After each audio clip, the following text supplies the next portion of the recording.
Buenos días, bienvenidos. En este último encuentro del núcleo 2, en donde nuestra idea es hacer un cierre de todo lo que hemos estado estudiando, revisando, que nos lleva a poder entender y utilizar las primeras herramientas en lo que es estadística descriptiva, queremos aprovechar para darle también una mirada crítica a la interpretación de las estadísticas que nos rodean, que nos bombardean en relación a la pandemia de COVID-19. Pero antes de eso vamos a hacer un repaso de cómo sería la mejor manera que ustedes puedan manejarse en el campus, ya que hemos recibido algunos comentarios de que por ahí no es tan accesible o algunas consignas no están tan claras.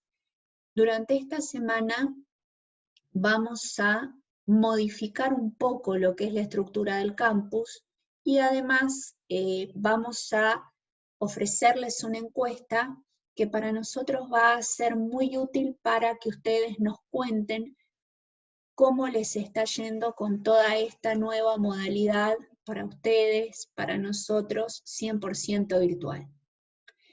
Entonces, en primer término, nos tenemos que acordar que al inicio de cada núcleo se va a subir al campus lo que nosotros llamamos el cuadernillo del estudiante. El cuadernillo del estudiante es una hoja de ruta, ¿sí? En donde en toda su estructura ustedes van a ver que consta de distintas dimensiones y etapas. Después, el viernes que corresponde a nuestro encuentro cuando iba a ser virtual, allí vamos a subir el seminario correspondiente en forma de video, un link en MP4, su versión en PDF y la actividad práctica que fue planteada, pero resuelta. Y luego decirles que tenemos 3 maneras de comunicarnos. Vamos a ir viendo cada una de estos puntos uno por uno. Entonces, dijimos que al inicio de cada núcleo vamos a tener el cuadernillo del estudiante subido al campus. En este cuadernillo del estudiante, como ustedes van a ver en el mes y el número de encuentro. Primer encuentro, segundo encuentro, cuáles van a ser los temas que vamos a tratar y la bibliografía obligatoria. Toda la bibliografía, toda va a estar disponible a nivel en el campus en formato digital. Después, estoy hablando exclusivamente del cuadernillo del estudiante. Ustedes van a ver por clase la guía de actividades y cuándo cierra y cuándo abre. Hay cosas que nosotros habíamos planificado, pero bueno, toda esta planificación la hicimos bastante antes del inicio de la pandemia y de la cuarentena, por lo cual hemos tenido que ir reformulando todo.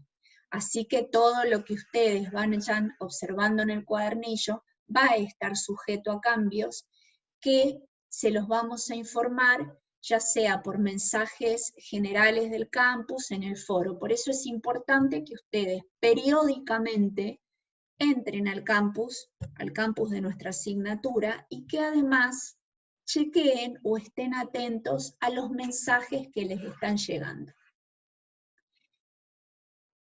En el cuadernillo también van a encontrar en cada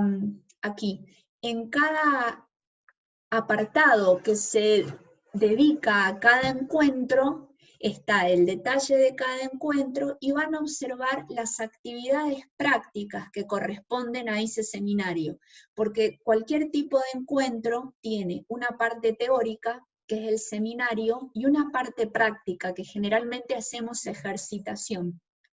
En esa primera instancia, en el cuadernillo ustedes van a poder tener todas las consignas, ¿sí? Sin resolver, y el material que haga falta para poder resolverlas. Y ahora, el viernes que corresponde a cada encuentro, ustedes en el campus van a tener, en primer término, un link con la clase grabada, como las que han tenido estas últimas semanas, donde nosotros el seminario lo vamos a dar de manera como un video. Y después la versión del seminario en forma de PDF, que incluso les puede servir para irlo siguiendo o para repasarlo si no tienen ganas de volver a ver el video. Y al finalizar, donde está este icono, vamos a encontrar la actividad práctica en versión PDF con su resolución. Y luego recordarles que tenemos 3 maneras de comunicarnos: por los avisos generales, a través del foro y a través del chat, que cada comisión tiene asignada, y que la idea es que los viernes, en el horario que a cada uno les toca, poder realizar intercambios, intercambiar dudas, opiniones en ese mismo horario. Como siempre decimos, recuerden que las dudas que cada uno de ustedes pueda tener, generalmente son pocos los que se animan a participar o a expresarlas, créanme que son las dudas de la mayoría. Esta es una materia que tiene algunos aspectos que son un poco complicados o que requieren que vayamos cambiando a la cabeza para poder entenderlos. De hecho, ese es nuestro objetivo: darles una mirada crítica para que entre todos podamos ir ampliando nuestra cabeza. Hemos preparado una encuesta fácil, rápida, no es obligatoria, anónima, pero que para nosotros va a ser muy útil para poder ir ajustando la metodología, porque para nosotros también es la primera vez, y nuestro principal objetivo es que puedan tener un aprendizaje significativo, porque eso para nosotros también va a ser otro aprendizaje significativo. Estamos las dos partes tratando de poder avanzar y adaptarnos a esta situación. Bueno, vamos a la parte que nos compete en este encuentro. Lo que queremos es mostrarles dónde están las fuentes de información confiables y cuál es la forma en que deberíamos interpretarlas. Entender si según esto que uno encuentra las cosas se están haciendo bien o no se están haciendo bien. ¿Y cuál es el mejor indicador? ¿Cuál es lo que más se acerca a la verdad y que más nos puede guiar para entender toda esta situación? Entonces, bueno, desde que arrancó esta pandemia, hubo una gran cantidad de expertos, virólogos reconocidos mundialmente. Pablo Goldschmidt es un muy reconocido virólogo argentino que siempre vivió en Francia, actualmente está pasando su cuarentena en Mónaco, y esta es la opinión que él emitió a principios de marzo. Durante todo marzo estuvo dando un montón de entrevistas, apareció en todos los programas con este mensaje. Por favor, después lo googlean, está toda la entrevista completa. A fines de marzo, un reconocido intelectual, Thomas Friedman, un periodista ganador de premios Pulitzer, plantea que cerrar la economía, que era lo que en ese momento comenzaron a hacer los países de Europa más afectados al ver la ola de muertes que se le veía encima, él plantea que cerrar la economía y enfriar todo eso es peor que la misma epidemia. Atención, esto lo plantea un periodista con un pensamiento o una ideología claramente liberal, en un país que prioriza cosas que por ahí son distintas de las que se priorizan en otros. Nuevamente acá, una serie de reconocidos epidemiólogos, y acá vuelve a opinar Pablo Goldschmidt, y se llama La histeria interminable. Fíjense que se muestra una mujer en donde parece que está en época de guerra, todo racionado, ¿sí? Y entonces en esta entrevista, fines de marzo, ya había comenzado la epidemia en Estados Unidos y ya estaba entrando en la peor de las fases y el peor de los desastres en Italia y España. China estaba prendida a fuego. Entonces ellos plantean, ¿es tan grave la epidemia por coronavirus? La pandemia no es más grave que la gripe. ¿Por qué parar tanto? Venimos pudiendo tolerar la gripe, que tiene más mortalidad, tiene mucha más cantidad de enfermos. ¿Qué necesidad hay de generar esta situación de histeria, de pánico? Y luego de que nuestro país fue uno de los países que tuvo la suerte de poder asistir a la hecatombe que ocurrió en la mayoría de los países de Europa, tuvo la suerte nuestro país, nuestro presidente, los asesores del Ministerio de Salud, el ministro y todos quienes lo acompañan, tuvieron la claridad de ver lo que había pasado, aprender y tener claras las prioridades para tomar las medidas que se tomaron. Se tomaron precozmente y fuertemente, distinto de lo que ocurrió en otros países, incluso de Sudamérica, como en Brasil, claramente en Estados Unidos, donde nada de lo que se implementó en principio fue obligatorio, aparte cada estado puede tomar la decisión que quiera, y donde en Italia y España estas medidas se implementaron tardíamente, ni hablar de Irán, ni hablar de África. Pero siempre hay cuestionamientos. ¿Se está testeando bien? ¿Es necesaria la cuarentena?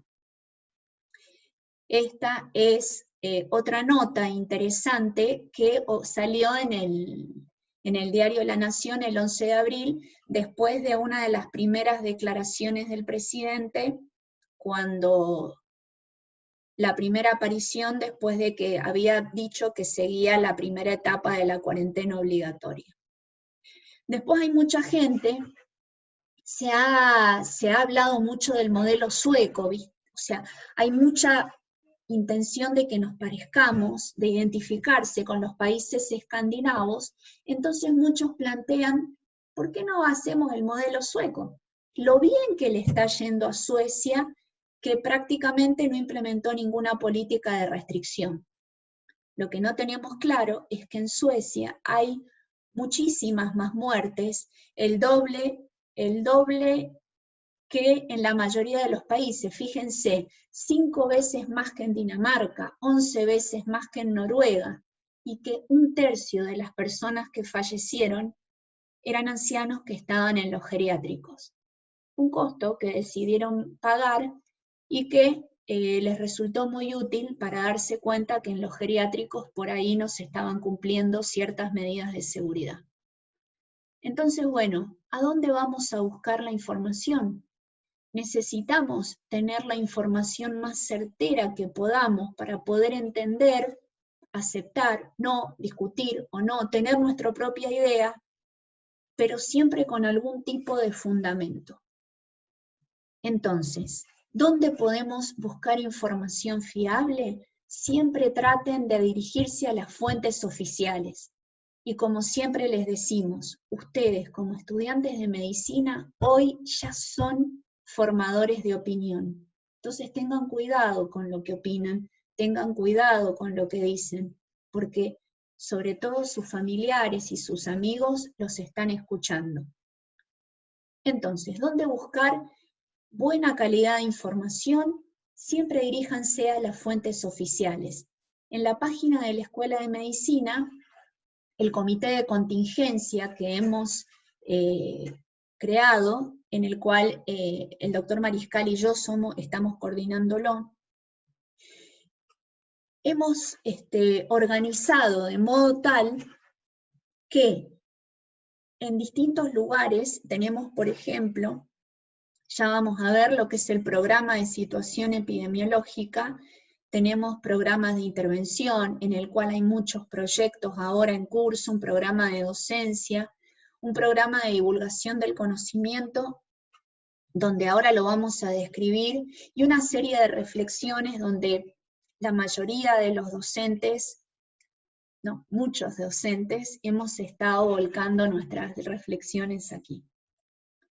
Por ejemplo, en esta parte que le llamamos programa de situación epidemiológica, porque aquí adentro se están gestando muchos proyectos, les planteamos información de la Organización Panamericana de la Salud, donde por ejemplo van a ver cierta cantidad de mapas interactivos que están bárbaros, que se actualizan continuamente. La información que diariamente proporciona el Ministerio de Salud de la Nación, que proporciona con una calidad impecable y todos los días lanza 2 informes, uno a la mañana y otro a la tarde.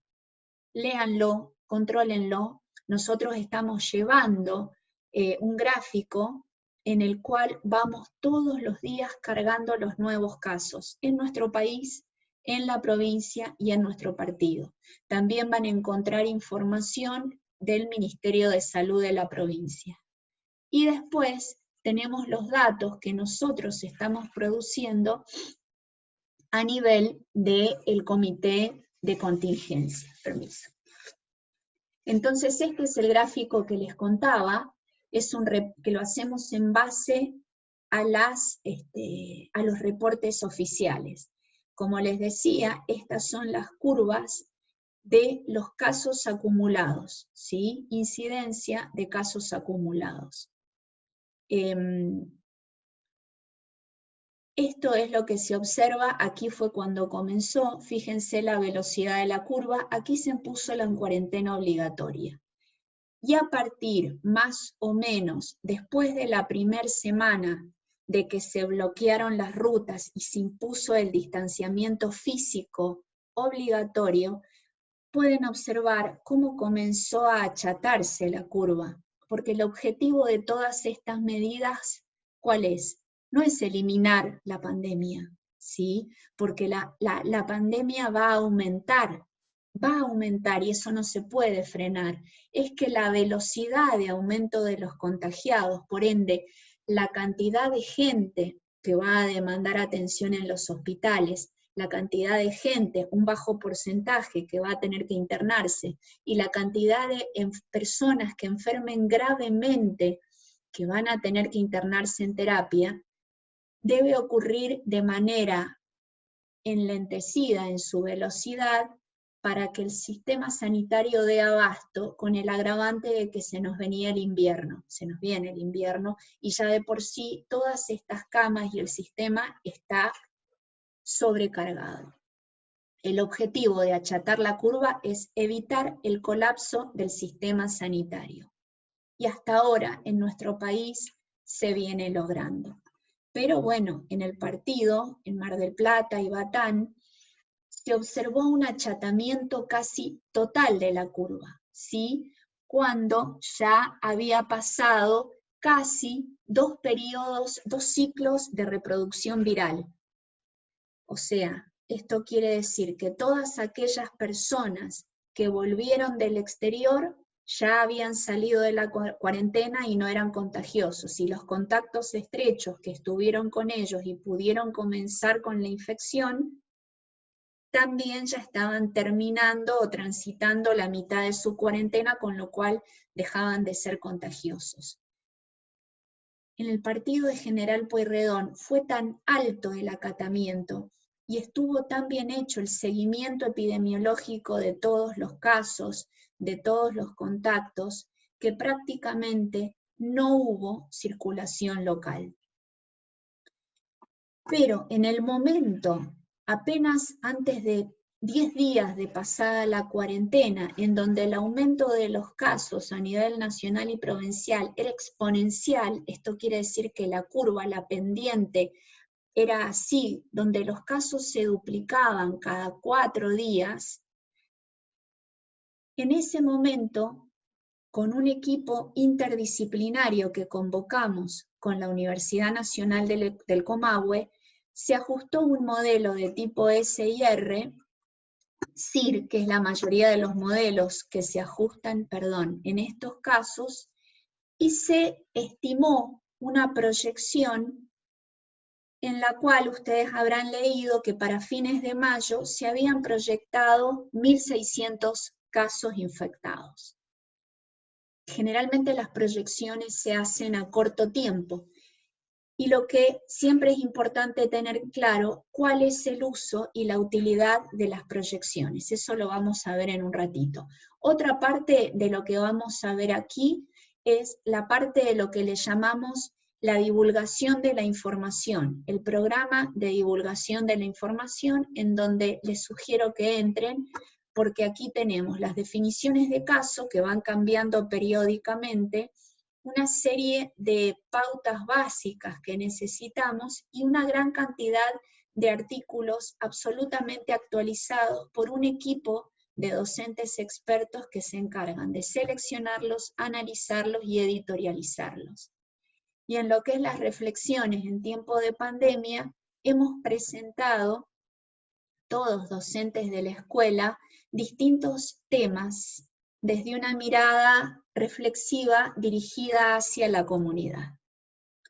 Bien, nuevamente queremos hacerle pensar en todas estas artículos u opiniones que se difunden.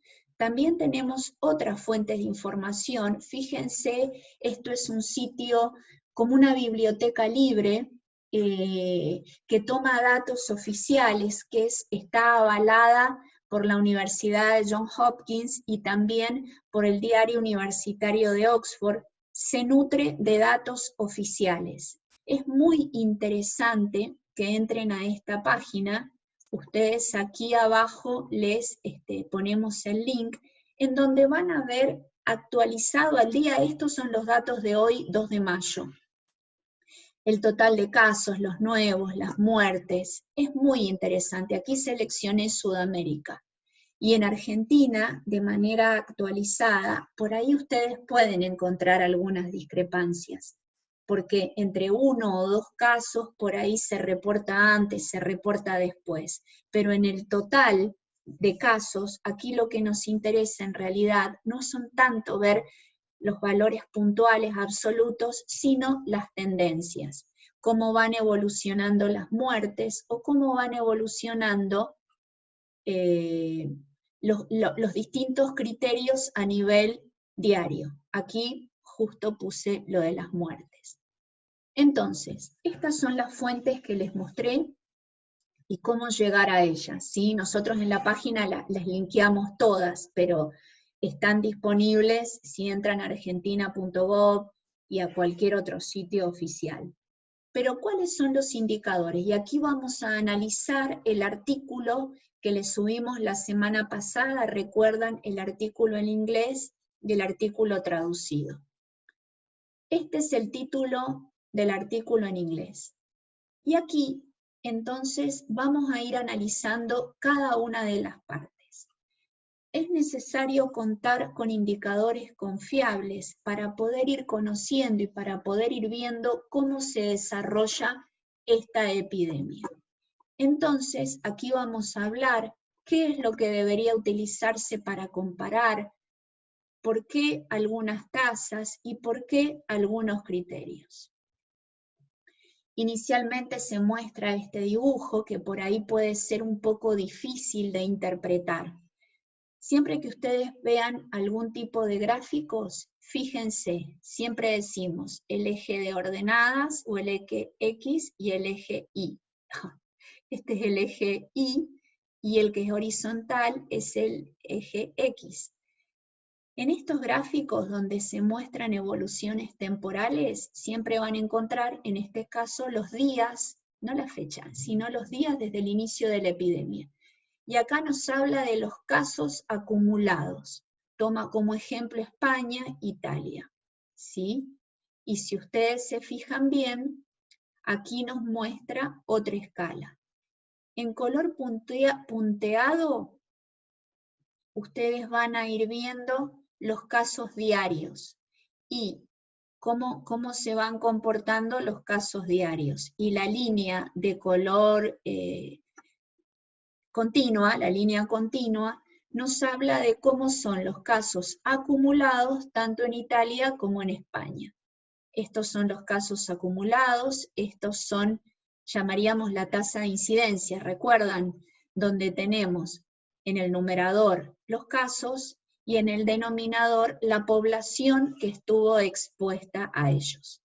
Lo mismo aquí con las muertes, casos, tasa de mortalidad y con los ingresos diarios a hospitalizaciones, tanto en el hospital, en sala general, como en terapia intensiva. Vamos a ir uno por uno.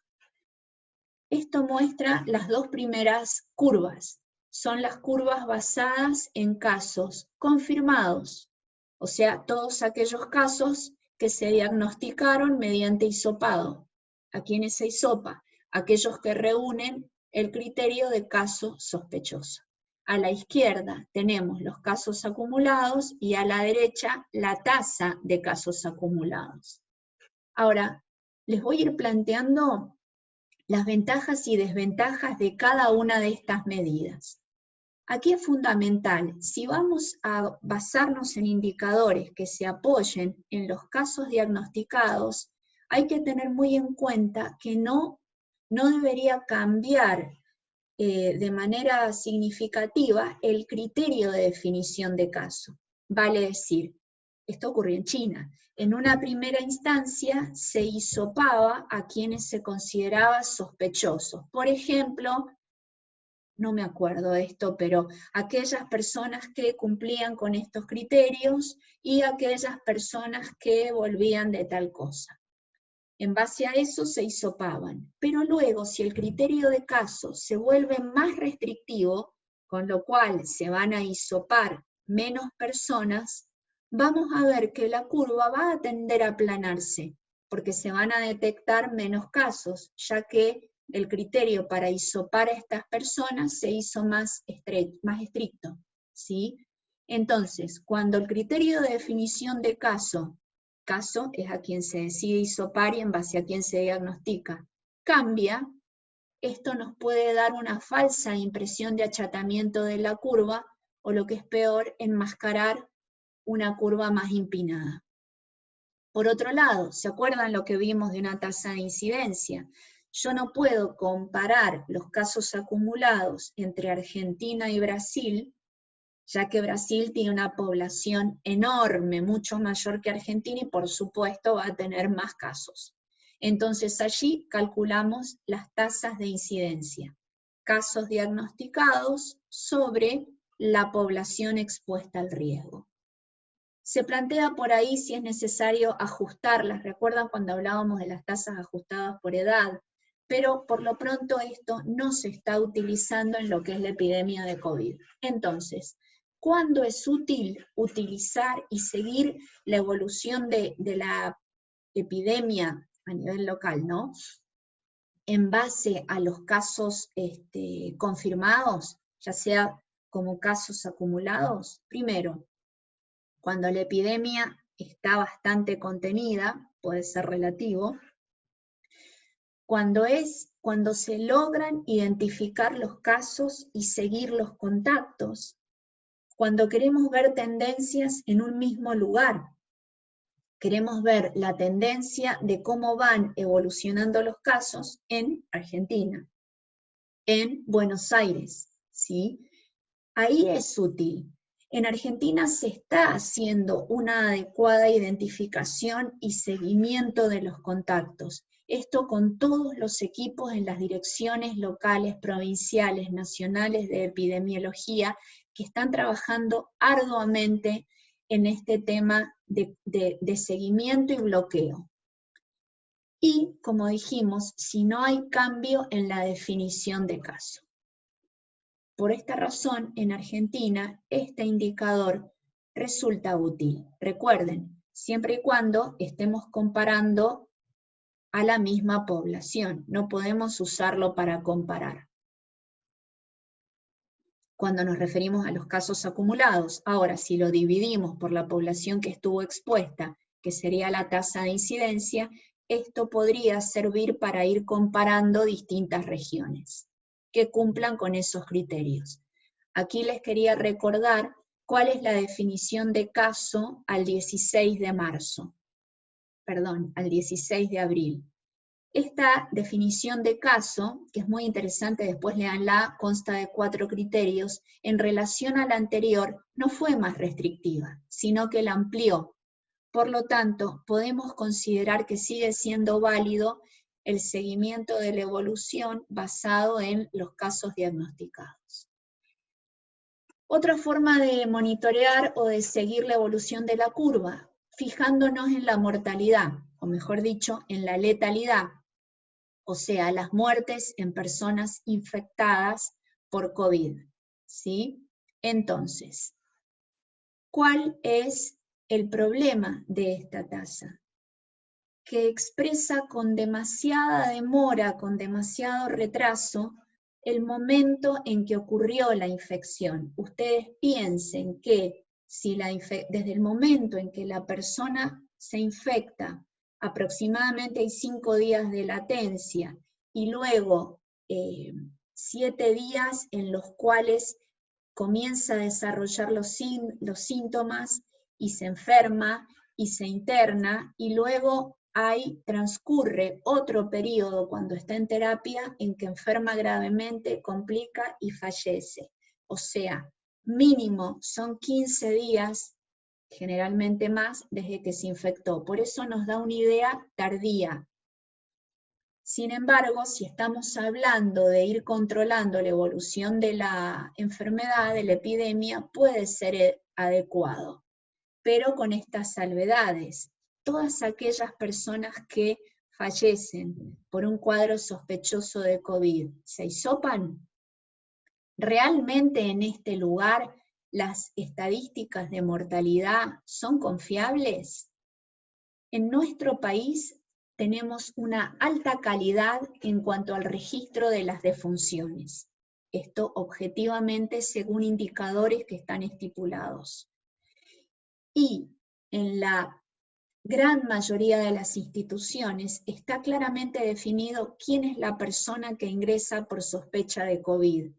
Claramente definidos. Todas esas personas son hisopadas, o sea, que es muy poco probable que alguien muera y nadie se le haya ocurrido hacerle un hisopado.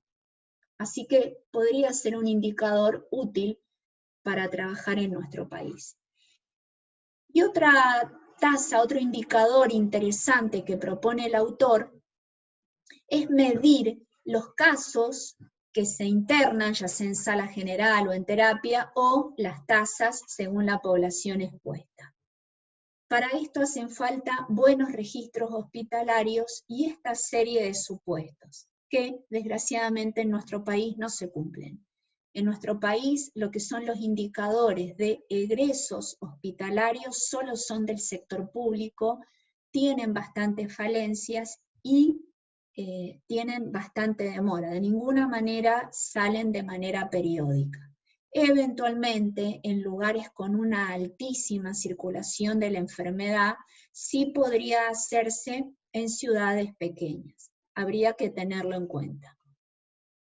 Entonces, a los fines de lo que es la vigilancia de la epidemia, lo que tenemos que tener son indicadores, como aquí dice, coherentes, indicadores que mantengan la realidad a lo largo del tiempo. Esto implica, en cuanto al criterio que se va a utilizar de caso para medir, que esto es lo que va a ir en el numerador, la capacidad del sistema de vigilancia e información de ese lugar que estamos utilizando, ¿sí? Más allá de otras, lo que se dice, la importancia de estos indicadores es que tienen que ser consistentes más que válidos. La validez hace referencia a que mida lo que quiera medir. Por ejemplo, lo que dijimos, la mortalidad no nos está midiendo la velocidad de infección ni la velocidad en la cual las medidas van a impactar. Pero en nuestro país es lo más consistente que tenemos. Entonces, en primer término, el autor propone que para él los mejores indicadores son aquellos que están basados en hospitalizaciones en distintos lugares. Pero como en la mayoría de los países estos datos no están actualizados ni disponibles, en esos casos es más adecuado seguirlos por la tasa de mortalidad. O el ver la tendencia de los casos acumulados, sus valores absolutos o sus tasas de incidencia, si se cumplen con los supuestos que dijimos al principio. Quería presentarles ahora este artículo, que es una serie, es la serie más grande y más actual. Hay una previa que fue en China, que fue desde que se comenzó en Wuhan. Ese artículo lo tenemos en nuestro repositorio. Y este es el artículo más actual que habla de la clínica que se vio en 5.700 pacientes en Nueva York. Tengan presente que todos estos cuadros hacen referencia a pacientes que tuvieron que internarse, pacientes graves.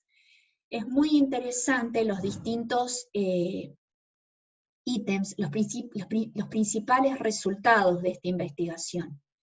Y a mí lo que me gustaría es que ustedes vean estas tablas y puedan ver que los indicadores que ellos están usando para analizar todo este gran estudio, 5.700 pacientes, estudiaron su evolución. Y fíjense entonces, acá dice, primero muestra el valor de lo que se está estudiando. Y entre paréntesis, eventualmente, el porcentaje. Ejemplo, sobre el total, el 30% de las personas entraron con temperatura mayor a 38.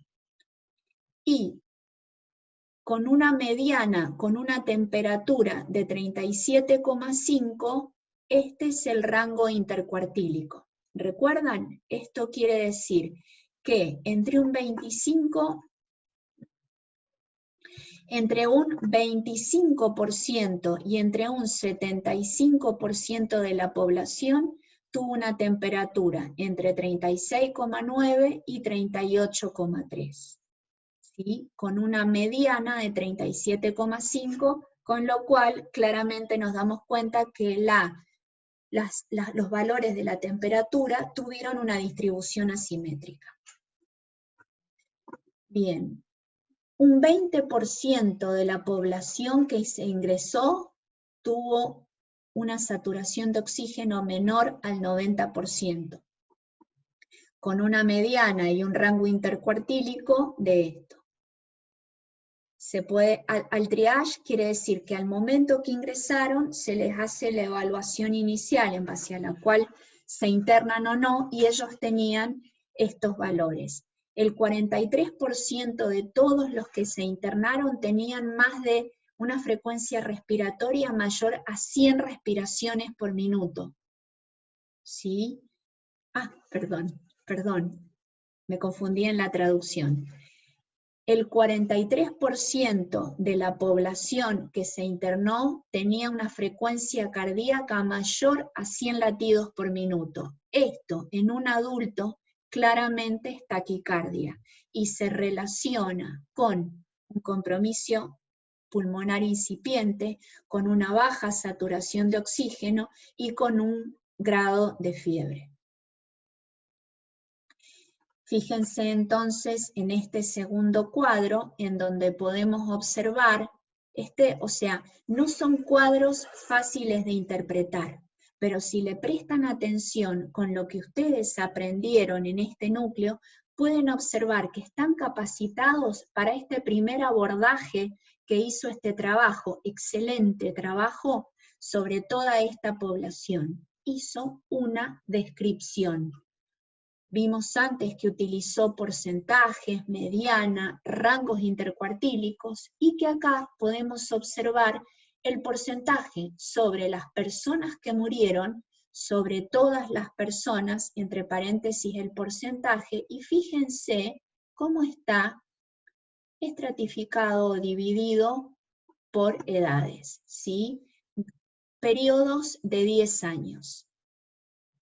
Pueden observar cómo después de los 60 años va aumentando el porcentaje de quienes murieron hasta llegar mayor del 60% en mayores de 80 años. Y pueden observar que este porcentaje es mayor en varones que en mujeres.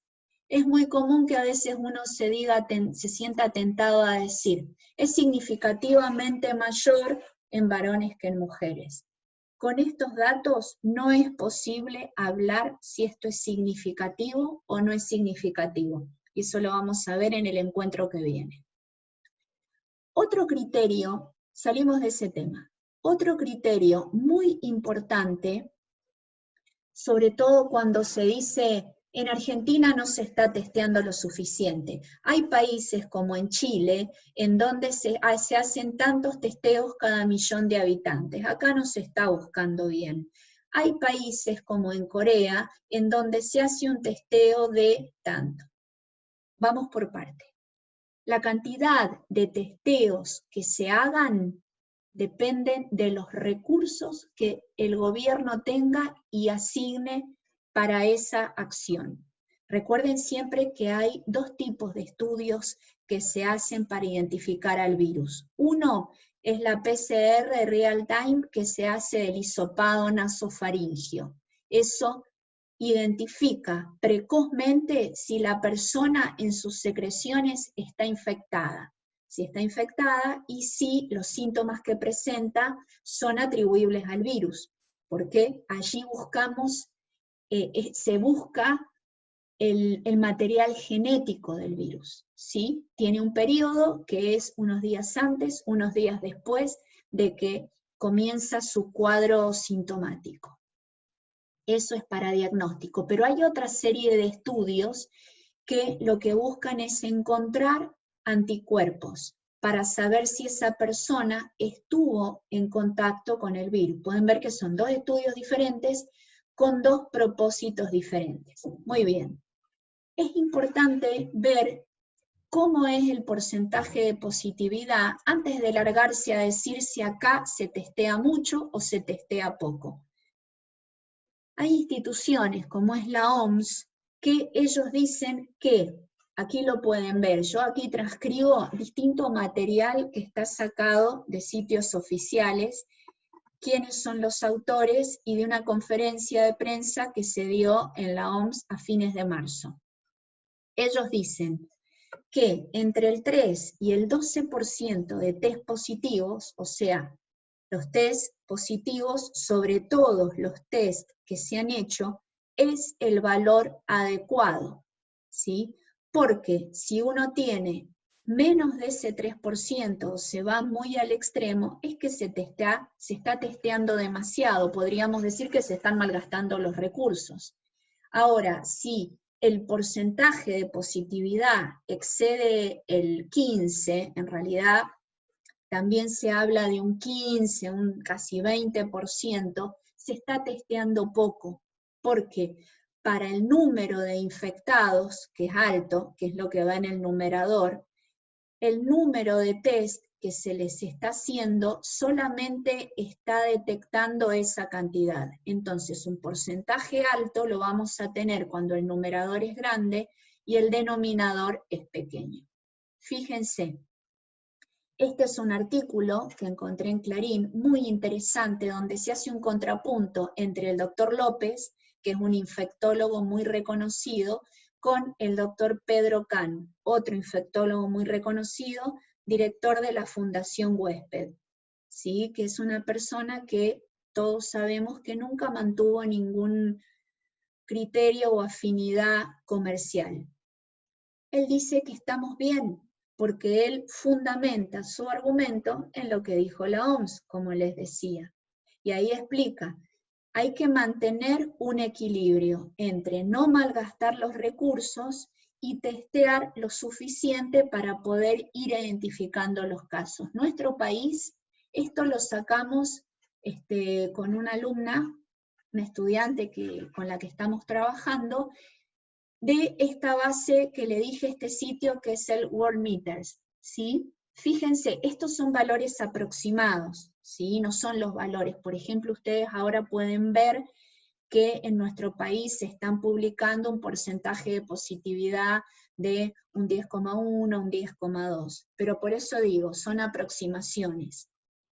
Pero fíjense que nuestro país está alrededor, si quieren, de un 8%. muy similar a lo que ocurre en Chile, a lo que ocurre en Uruguay. En Uruguay realmente tienen un porcentaje bastante más bajo. O sea, estamos en los niveles satisfactorios, no estamos testeando de menos, ¿sí? Y si quisiéramos testear más, no se olviden que eso insume recursos y que cuando hay recursos limitados uno tiene que decidir a dónde los va a poner. Fíjense lo que está ocurriendo en Brasil. Lo que está ocurriendo en Brasil es tremendo. Y ya van a ver un texto que les vamos a pasar de Naumar Almeida Filo, en donde él trata como autor de genocida a Bolsonaro. En Venezuela tenemos un 0,1%. Aquí uno podría permitirse poner en duda esta cifra que difunde el gobierno. Vamos por último a otro tipo de análisis estadístico que se hace de las pandemias, que son los modelados. Los modelados son proyecciones basadas en ecuaciones y en criterios matemáticos que hacen los especialistas. Actualmente en la mayoría son de libre acceso. Ustedes, si entran a internet, van a encontrar que hay hasta calculadoras epidemiológicas para irles alimentando con datos y ponerlos. La mayoría son modelos, ya van a ver, de tipo SIR o SEIR. El que nosotros estimamos es utilizando una metodología SIR adecuada para poblaciones con poco número de casos.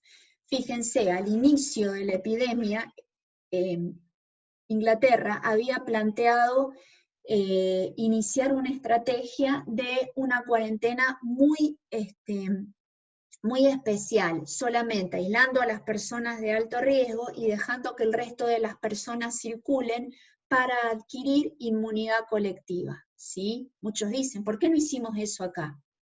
Sospechosamente, los ingleses, una de las naciones más pragmáticas, a las 36 horas de haber dicho que iban a hacer eso, el primer ministro dice, no, perdón, no vamos a hacer eso, vamos a imponer una cuarentena más estricta, porque este epidemiólogo sacó, esto lo pueden encontrar en la revista Nature, el 16 de abril del 2020. Este epidemiólogo, Ferguson, lanzó este modelo pronosticándole la cantidad de muertes que podría haber llegado a tener en caso de no hacer ningún tipo de intervención, ¿ven? Sin hacer nada y tomando las distintas medidas. Y acá, como para comparar, les puse al día de hoy qué cantidad de muertes se observaron en relación al modelo trazado. Fíjense, ojo que acá están las muertes cada 1.000.000 de habitantes. Él acá pone las muertes cada 100.000 habitantes. Por lo tanto, eso después lo piensan, para homologar esto tienen que correrle una coma. Entonces, en Estados Unidos, al día de hoy, hay 19 muertes cada 100.000 habitantes. Fíjense que para este periodo, Estados Unidos, es el celeste, había pronosticado una menor cantidad, e incluso, veámoslo mejor con Inglaterra, UK, acá. Él había pronosticado 39 muertes cada 100.000 habitantes, y en esta época, para su proyección, en su proyección, él pronosticó, estimó alrededor de unas 12 defunciones cada 100.000 habitantes. Hoy tenemos 39,4. Fíjense que con esta proyección que subestimó, tomaron la decisión de imponer la cuarentena obligatoria. Y lo que a mí más me interesa es lo que él dice, que a veces las personas, cuando se hace una estimación o se ajusta un modelo de una proyección, sienten como que acá está apostándose a la lotería o uno está viendo quién le pega más. Y el objetivo de una proyección no es tener la bola de cristal y quién le acierta más o menos, sino poder, en un momento de tanta incertidumbre de los gobiernos, poder aportarles algo de luz para que ellos puedan usarlo como insumo para tomar las decisiones necesarias. Y también, como es una manera de anticipar tendencias, anticipar efectos, es muy útil para ver cómo se comportaría esta epidemia cuando, por ejemplo, se empiecen a relajar estas medidas que ahora son obligatorias, con la mirada que se piensa flexibilizarlas para que se reactive la economía.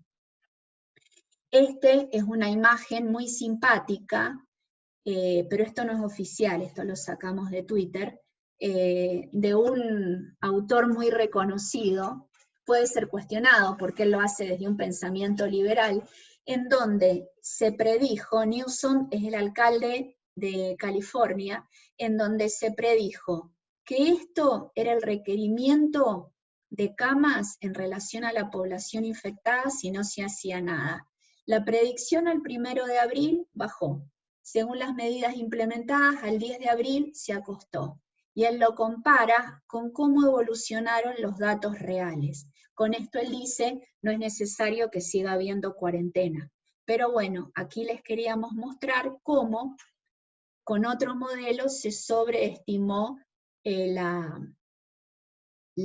parte de la evolución real de la epidemia. En este seguimiento que nosotros hicimos, actualizado aquí al 29 de abril, la primera proyección que hicimos, que se hizo a fines de marzo, tomó como insumo este aumento de la curva que en esta etapa estaba siguiendo una curva exponencial de aumento absoluto. Y en Mar del Plata, en ese momento había un bajo número de casos, pero que estaba aumentando. Entonces, para proyectar lo que podía ocurrir, se utilizaron estos parámetros. El número, el R0, que van a ver que es un índice que se habla mucho. Y esto se observó cuando aún no habían pasado 2 ciclos de replicación viral, o sea, cuando todavía el efecto de la cuarentena no estaba determinado. Ustedes pueden ver cómo ahora a nivel nacional y provincial la curva claramente se está achatando. Sin embargo, en el partido de General Pueyrredón se acható de modo tal que pasaron 15 días sin que hubiera un solo número de casos. Hasta ayer hubo 17 casos y venimos con ese valor hace varios días. Sin embargo, esta fue la primer proyección que sacamos desde la Escuela de Medicina que salió a fines de marzo, en este momento. Por lo tanto, la curva, ¿sí?, al 31 de mayo, y más, fíjense, estimó 1.600 infectados. Se hicieron otras estimaciones aquí en nuestro partido con resultados similares. Y la proyección que se calculó con este equipo interdisciplinario que formamos, ¿sí?, que está la Universidad del Comahue y de Mar del Plata está un grupo de investigadores de agronomía y un grupo de físicos matemáticos de exactas, coordinado por nosotros, en donde pudimos sacar, según la realidad observada durante casi todo el mes de abril, cuál sería la proyección hasta fines de mayo.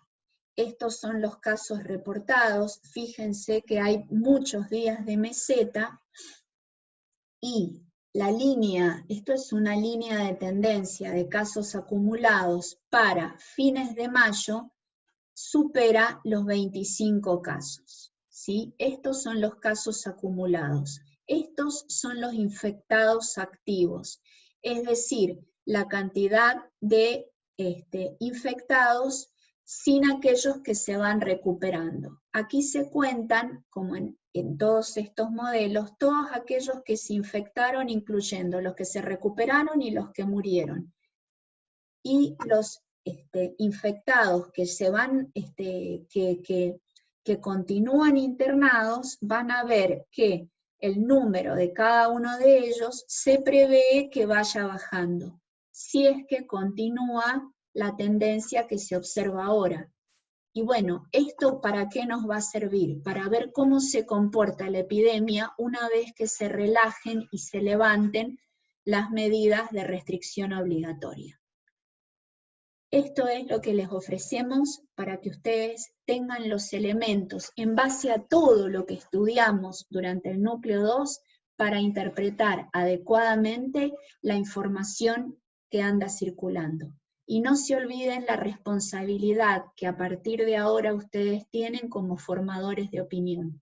Los esperamos para cualquier comentario, sugerencia o pregunta en el campus a través del foro o a través del chat. Muchas gracias, nos seguimos viendo.